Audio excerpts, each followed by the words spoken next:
दीपक और मेरी शादी को 2 साल हो चुके थे।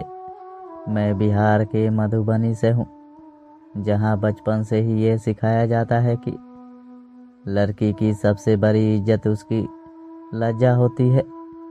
इसी सोच के साथ मैं पली बढ़ी थी। मेरे ससुराल में भी यही परंपरा थी, जहाँ घर की इज्जत पहले बेटी और फिर बहू से जुड़ी होती है।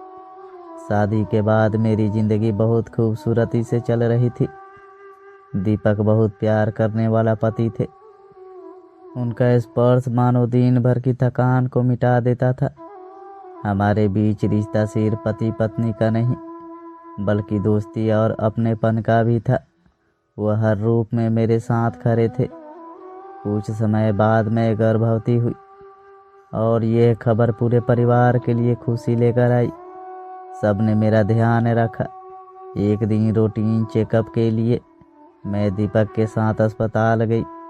अल्ट्रासाउंड रिपोर्ट में पता चला कि बच्चा स्वस्थ है, लेकिन अस्पताल से लौटते समय एक ई रिक्शा ने मुझे टक्कर मार दी।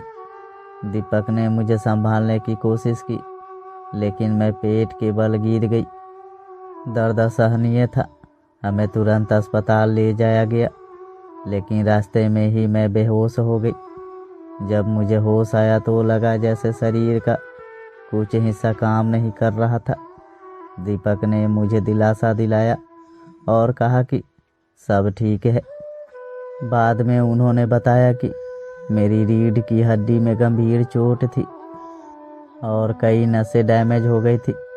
इससे शरीर का निचला हिस्सा कभी काम करता था, कभी नहीं। 3 दिन बाद जब मैं घर लौटी तो दीपक ने बताया कि एक्सीडेंट की वजह से हमारा बच्चा अब इस दुनिया में नहीं रहा। ये सुनकर मेरा दिल टूट गया। ऊपर से मेरी शारीरिक स्थिति ने मुझे और अधिक बेबस बना दिया। एक दिन जब दीपक मुझे खाना खिला रहे थे, अचानक पेशाब निकल गया। उन्होंने बिना किसी हिचकिचाहट के सफाई की, लेकिन मुझे ये सब देखकर गहरा दुख हुआ। मैंने अपनी सास से अपनी समस्या बताई और उनसे कहा कि किसी दाई को रख ले। सास नाराज होकर बोली कि मुझे शर्म नहीं आती, जो पति से अपना मल मूत्र साफ कराती हूँ। शाम को दीपक से मैंने यह बात साझा की। मैंने कहा कि ये सब उनसे करवाना मुझे शोभा नहीं देता। दीपक ने मेरी ओर देखा और कहा, अगर मेरी जगह तुम्हारी ये स्थिति होती तो क्या तुम मुझे ऐसा कहती? मैं चुप थी। उन्होंने आगे कहा, जिसने तुम्हें हर रूप में देखा और अपनाया है, उससे कैसी शर्म? अगर तुम्हें मुझसे शर्म आती है तो मैं एक नर्स रख सकता हूँ, लेकिन तब मुझे लगेगा कि हमारे बीच का रिश्ता कमज़ोर हो गया है। उनकी बातों ने मुझे भीतर तक झकझोर दिया। मैं सोचने लगी कि मैंने ऐसा कौन सा सौभाग्य कमाया था जो मुझे दीपक जैसा जीवन साथी मिला।